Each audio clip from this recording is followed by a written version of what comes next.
Hello and most welcome to our YouTube channel Part Shiksha. Myself Vikas Sinha. In this video, you will learn about features of C language. So proceed the video and start the C language course. Features of C language. C is the general purpose programming language. Using C language, many kinds of application can be developed. C is the middle level programming language. Modularity, portability and extendability, ये तीन features की वजह से सी language काफी popular हो पाया था market में। पहला हमारा मॉड्यूलरिटी, दूसरा पोर्टेबिलिटी और तीसरा extendability. Middle level programming language. C language is a middle level programming language. High level language features plus low level language features both are available in C language. System software and application software both are developed in C language. मतलब C language का use करके system software और application software दोनों तरीके के software को बनाया जा सकता है। For example Unix operating system, Java compiler, Python interpreter etc ये सभी सी लैंग्वेज में बनाए गए हैं। High level programming language. It is a programmer-friendly language. High-level language is less memory efficient. That means high-level language come space occupy करता है memory में। It is easy to understand. इसे आसानी से समझा जा सकता है। It is simple to debug. मतलब जब कभी लिखे हुए कोड में कोई भी एरर आ जाए तो इसे आसानी से ठीक किया जा सकता है। It is simple to maintain because high level language में जो कोड लिखा हुआ होता है वह किसी ह्यूमन के द्वारा लिखा जाता है, इस कारण इसे आसानी से मेंटेन किया जा सकता है। It is portable मतलब इसे एक मशीन से दूसरे मशीन में आसानी से यूज किया जा सकता है। It can run on any platform मतलब एक बार कोड को लिखने के बाद इसे किसी दूसरे प्लेटफॉर्म पर रन किया जा सकता है। एग्जाम्पल के लिए application software. Low level programming language. It is a machine friendly language. Low level language को मशीन आसानी से और ज्यादा अच्छे तरीके से समझता है। Low level language is high memory efficient. That means low level language ज्यादा स्पेस ऑक्युपाई करता है मेमोरी में। It is tough to understand. Low level language को समझना थोड़ा ज्यादा मुश्किल है क्योंकि इसका कोड मशीन के द्वारा जनरेट होता है। It is complex to debug. इसे डिबग करना मुश्किल है। It is complex to maintain. इसे मेंटेन करना काफी मुश्किल है। It is non portable. यह पोर्टेबल नहीं होता है, मतलब किसी एक सिस्टम में मीन्स एक मशीन में यूज करने के बाद उसे किसी दूसरे मशीन में यूज नहीं किया जा सकता। It can't run on any platform मतलब इसे हर प्लेटफॉर्म पर रन नहीं किया जा सकता। एग्जाम्पल के तौर पर यदि कोई सॉफ्टवेयर विंडोज 7 और 8 के लिए बना है तो वह ओनली विंडोज 7 और 8 के लिए चलेगा, वो विंडोज 10 में नहीं चलेगा। For example system software. Now, modularity, modular approach or procedure-oriented approach. We write C program in the form of functions or modules or subprogram. That means C language में modularity की फीचर्स होने की वजह से हम सभी C language के programme को functions और modules और सब प्रोग्राम में बना सकते हैं। अब आपके माइंड में एक क्वेश्चन होगा कि ये फंक्शंस और मॉड्यूल क्या है। जवाब है, जब किसी बड़े प्रोग्राम को छोटे छोटे भागों में बांटना हो तो फंक्शन का यूज किया जाता है। एग्जाम्पल के लिए ये एक सैंपल प्रोग्राम है जिसे छोटे छोटे भागों में बांटा गया है।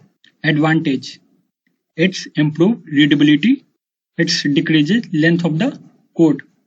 दैट मीन्स आप इसे ऐसे समझिए, मॉड्यूलर अप्रोच फॉलो करने की वजह से कोड की रीडेबिलिटी बढ़ती और कोड का लेंथ कम हो जाता है।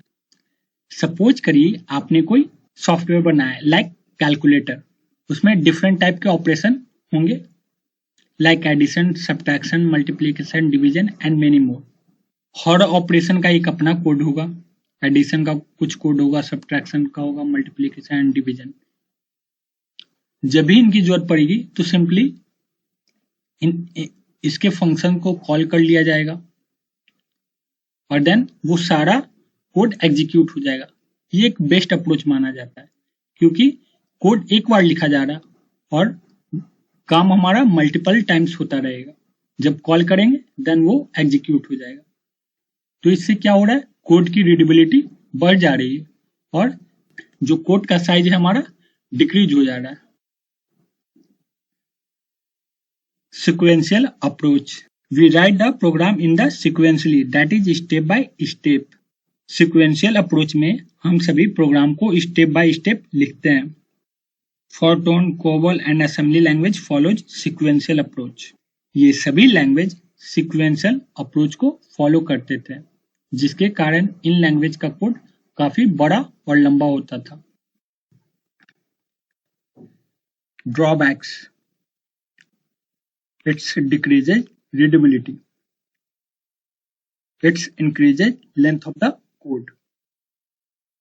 जैसा कि मैंने आपको पहले बताया था, ये सभी लैंग्वेज सिक्वेंशियल अप्रोच को फॉलो करते थे, जिसके कारण कोड की रीडेबिलिटी कम होती थी और कोड की लेंथ का साइज काफी ज्यादा होता था। तो ये एक बहुत बड़ा ड्रॉबैक था इन लैंग्वेज के लिए। बट सी लैंग्वेज में इस कमी को दूर किया गया मॉड्यूलरिटी की फीचर्स होने की वजह से। Portability. What is portability? The programs write in one system can run on any system even if operating system is same. execute.exe file, if operating system is different, execute.c file. That means यदि आपने कोई software बनाया है सी language की मदद से और आप चाहते हैं इस सॉफ्टवेयर को किसी और को देना टेस्टिंग पर्पस के लिए, तो आप कौन सा फाइल देंगे, .c फाइल या .exe फाइल? जब आप जो ऑपरेटिंग सिस्टम यूज कर रहे हैं और जिसे देना है उसका ऑपरेटिंग सिस्टम भी सेम है, तो आप .exe फाइल देंगे। लेकिन आप जो ऑपरेटिंग सिस्टम यूज कर रहे हैं और जिसे देना है उसका ऑपरेटिंग सिस्टम डिफरेंट है, तो आप देंगे .c फाइल। अब आपके माइंड में एक क्वेश्चन आ रहा होगा कि .c फाइल क्या है और .exe फाइल क्या है। सी लैंग्वेज के प्रोग्राम के फाइल को .c फाइल के नाम से सेव करते हैं। .c प्रोग्राम का एक्सटेंशन होता है और .exe जो मशीन द्वारा जनरेट फाइल को .exe फाइल कहते हैं।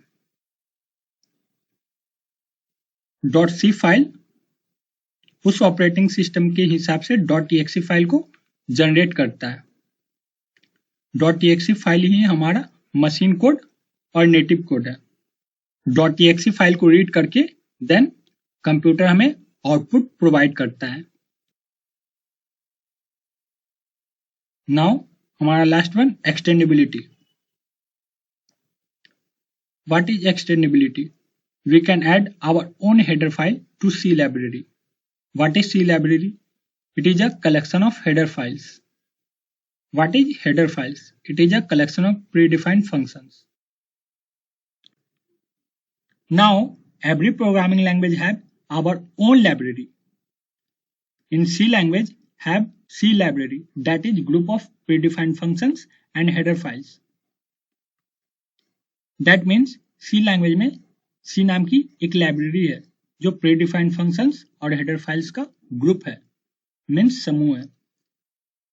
जैसे आप स्क्रीन पे कुछ हेडर फाइल्स और उसके प्रीडिफाइंड फंक्शंस को देख रहे होंगे, जैसे studio.h, string.h और math.h, ये सभी हेडर फाइल्स हैं और हर हेडर फाइल्स का कुछ प्रीडिफाइंड फंक्शंस है। जैसे studio.h में printf, scanf, string.h में str, len और math.h में power फंक्शंस।